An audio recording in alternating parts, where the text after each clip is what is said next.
guys. Today I'd like to take a look at a mask that I think is really cool. It's a really fun mask and one that you don't see very often. And that is the 2002 Be Something Studios Tombstone. Now, as you can see, this is a really cool, fun character. And as I said, it's not one that you see around too often. And we'll go into a little more detail on the mask itself, but I want to talk a little bit about the history and the date that I'm putting on this mask. And so I'm calling this mask a 2002 mask. And from my research, that is as close an estimate as I can come to its actual production date. What I took a look at was on Pete's great archive of mask catalogs at the Devil's Workshop. Thanks for compiling that, Pete. I took a look at the 2001 Be Something Studios catalog, and this mask was not featured in that catalog. And so also on his site was a 2006 catalog, and by that time, Be Something Studios, as many of you know, had changed its name to Zagoni Studios. Here's a little snippet from the Zagoni website describing how in 2005 they reformed as Zagoni Studios. And so in 2006, this was also not available. And so, as I often do, I go to archive.org, where they have something called the Wayback Machine, where you can visit previous versions of websites. And as I've mentioned in some of my past videos, Be Something Studios was distributed exclusively by Franco American Novelty Company for quite some time. And so I visited the Franco American Novelty websites searching for this mask, and in 2002 I could not find a copy of the catalog showing this mask. But in 2003 I found this catalog. It was the Bargain Masks catalog, and it was included in there. Here's a shot from their website showing this mask. And this in 2003 it was listed as a bargain mask. Now, I don't know if that's because the price was low or because it was marked down.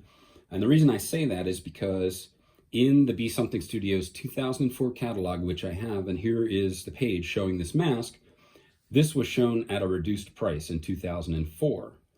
And what a great price, $6 for this mask in the catalog. And so I'm assuming that by 2003 and 4, perhaps it wasn't selling and they had marked it down in Franco, calling it a bargain mask, and then in Be Something catalog as a reduced price mask.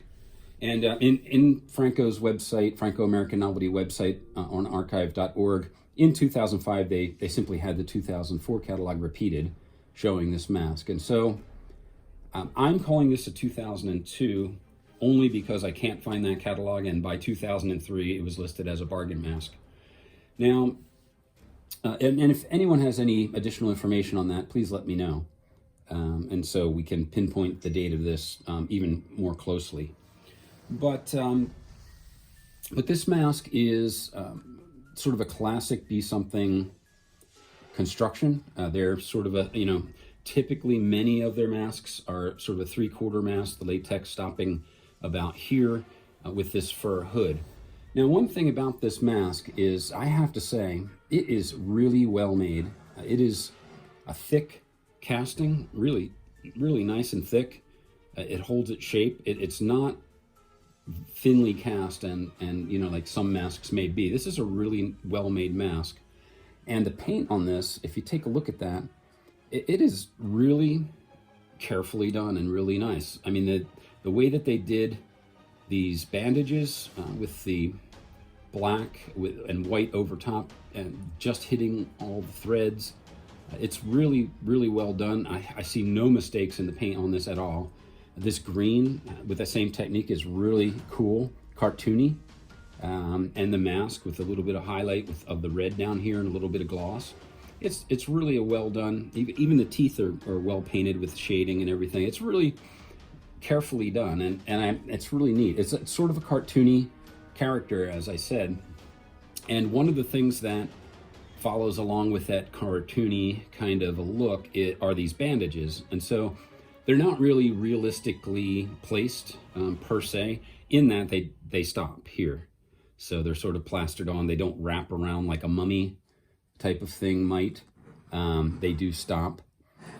But, you know, they're sculpted that way. You can see the end of the bandage sculpted here. It still works for me because it is a cartoony character.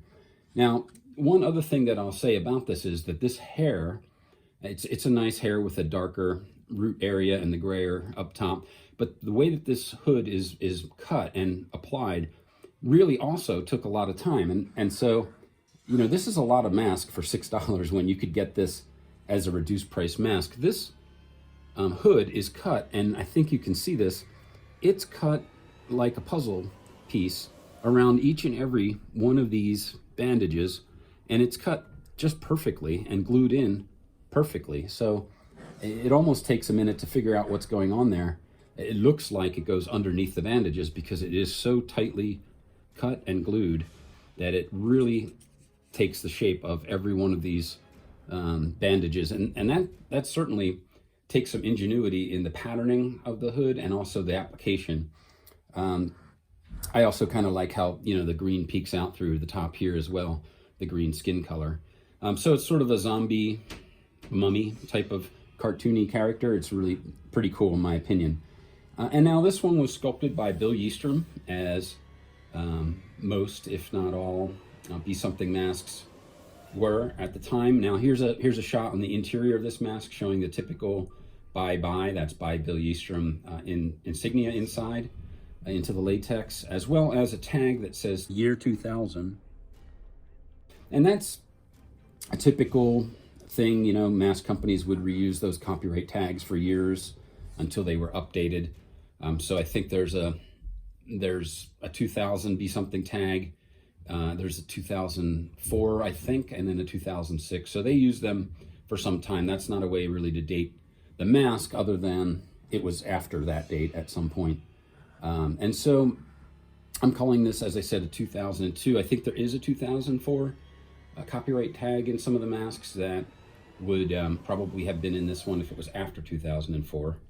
And, you know, as I said, it's called Tombstoned. Back then, and even today, they sort of are punny company with their names. They come up with some puns and some funny names. Tombstoned rather than Tombstone, of course. And this is a good old-fashioned care tag. I like to have the tag on the masks when I can. But this is a good old-fashioned care tag, as these orange tags are, showing how to care for the mask inside, and sort of made in USA, and some more detail on the back. Bill Yeastrom's name is on there as well. And so, yeah, I don't know. I just really like this one. If you can find one, they're not expensive. I would pick one up. Just the pure quality of the paint and the casting and the hair work. It's a pretty high quality mask, and it's a fun character, I think.